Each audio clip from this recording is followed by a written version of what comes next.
Isa po akong freelance photographer at meron pong brand na nagkomisyon sa akin para gumawa ng product shoots. Ang problema ko po, kulang-kulang po ang sahod na dinedeposit nila sa account ko at madalas ay delayed po ang pagbibigay. 3 beses na din po ang nangyayari na wala akong sahod sa buong buwan. Ano po ang pwede kong gawin para makuha ko yung mga pending kong sahod? That's the question, Miss Jackie. Yes, Ms. Annie, thank you po. At upang sagutin yan, narito ang ating panauhing abogado. Ito naman, isang junior associate lawyer, no? And mula po siya sa Avo Law Firm. Gusto ko lang po magsabi ng congratulations po sa 5th anniversary po ng Avo Law Firm. Congratulations, Attorney Marvy Avo, napakagaling ninyo. So now we have ang Junior Associate Lawyer ng Avo Law Firm, Attorney Josel Joy Suero. Magandang hapon po and thank you for your time. Good afternoon, Ma'am Jackie. Good afternoon, Ma'am Annie. Yes. Paano ulit bigkasin yung pangalan mo? Josel? Joy na lang, Ma'am Jackie. Joy na lang po. Joy. Okay. Yes, okay. Thank you very much. Okay. Napanood niyo po ba yung video? Narinig niyo po? Yes, Ma'am Jackie. Opo. With regard po dun sa question ni Ma'am Luisa, first of all po, I would like to say na ang mga freelancers po ay actually hindi po siya covered ng ating labor code. Pero wag po tayong mag-alala dahil tayo pong mga freelancers ay considered na independent contractor. Yon. So ano po ba ang independent contractor?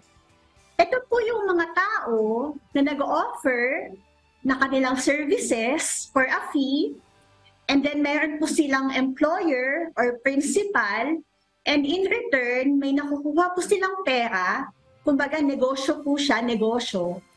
And ang nangyayari po, may kontrata po yung dalawa, yung employer and yung independent contractor. Pero dito, hindi po sila covered ng ating labor code. Kaya wala po tayong employer-employee relationship. Kaya ang mangyayari po dito, we cannot go to DOLE to complain or to file a case against the employer. Pero ang pwede pong gawin ni Ma'am Luisa with regard to her problem para makuha po niya yung 3 buwang sahod niya na hindi pa naibibigay, pwede po tayong mag-file for recovery of sum of money. Sa court na po siya, Ma'am Jackie and Ma'am Annie. Yun po. Oh, okay. I'm sorry. Attorney Joy. Yan, Miss Jackie. Nakakatuwa naman itong ating panauhin ngayong hapon. Maraming salamat for joining us this afternoon. Miss Jackie, it's very clear. Yung sinasabi, hindi kayo saklaw ng labor code. Pero, huwag kayong mag-alala. Mayroon kayong chance na makapag-file naman sa court. Ayan. Pero, attorney, ito lang ba talaga yung tanging pamamaraan? Kung stipulated din sa contract, di ba, na monthly yung gagawing salary, di ba? Nakakaawa naman yung isang empleyado kung 3 buwan sa kanya pa sasahurin. Abay, naku po, hirap na hirap yun. Hindi biro. So, ibig sabihin, pwede kang magsampa ng kaso. Kaya lang, napakahirap, di ba po? Kung hinahabol mo yung 3 buwan na sahod, tapos magsasampa ka ng kaso, and you will be needing a lawyer para magsampa ka. Kawawa naman yung freelance Miss Jackie na photographer. Di ba? Oh, attorney, Yes po. gusto ko lang manawagan doon sa kung sino man yung employer niya. Naku po, mag-isip-isip naman kayo. Kawawa siya. Wag naman, after 3 months, saka kayo pa sasahurin. Punong-puno na ng utang sa tindahan yung, malamang yung freelance photographer na yon. eh, wag niyong gagawin. Okay, attorney, tuloy niyo. Miss Jackie, tuloy niyo yung pagtatanong. Yun ang aking observation po dito. Pwede, may mahahabol kayo.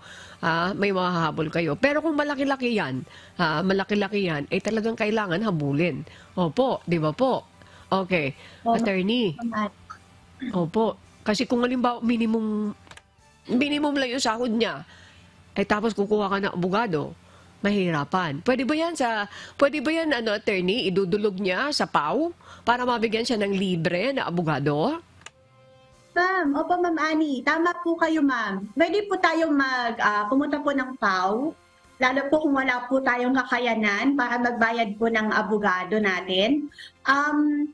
Ang tawag po, pwede pong gawin natin, yun nga po, mga freelancer, medyo mahirap po talaga. Kasi po pag nagbayad naman po yung kliyente natin, medyo malaki-laki naman po yung makukuha natin. Ang advice ko rin po, Ma'am Annie, Ma'am Jackie, iba po yung law pag freelancer, iba din po yung law kapag empleyado. Ang maganda pong balita para po sa mga empleyado, covered po tayo ng labor code. Any delayed payment po ng salary ay violation po ng ating Article 103 of the Labor Code.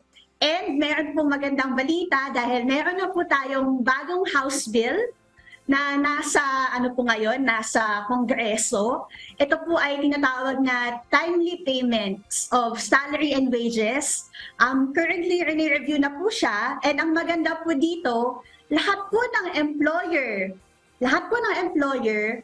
magiging liable po at may penalty kapag po late na nagbabayad, more than 15 days na hindi nagbabayad ng sweldo ng kanilang empleyado, pwede po silang ma-penalize from 500,000 to 3 million po. At the same time, pwede po silang ipahinto yung business operation nila dahil po sa ganong mga nangyayari. Yun po yung maganda pong balita.